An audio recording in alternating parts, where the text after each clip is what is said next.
How markets started the week. It was a flat close to a volatile day's trade, with the Nifty and the Sensex ending with gains of about 0.15%. The CRR announcement by the RBI over the weekend meant that the bank stocks, as expected, were the clear laggards.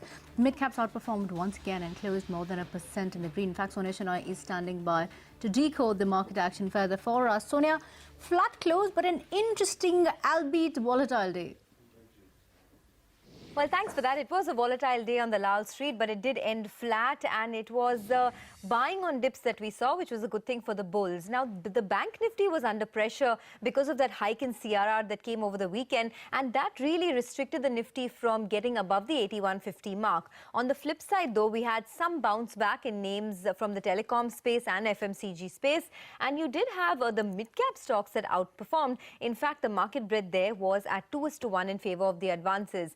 All in all, you'd have to say that the Nifty is still within that range of 7950 on the downside and 8200 on the upside. For now, most believe that there could be some consolidation with minor buying on dips. If you're looking out for individual stocks, then on the gaining side, as I mentioned, two pockets did well. Telecom, where you had Bharti Airtel, Idea Cellular, Bharti Infratel that all rose today. Cement stocks have seen some buying action from lower levels. So Grasim, ACC, Ambuja all did well. And heavyweights like ITC, HUL and ONGC supported the market today. But on the downside, it was all about banks because of that big CRR hike that came in and the impact that it would have on banks' margins negatively. You had names like Bank of Baroda, SBI, ICICI Bank that were all under pressure.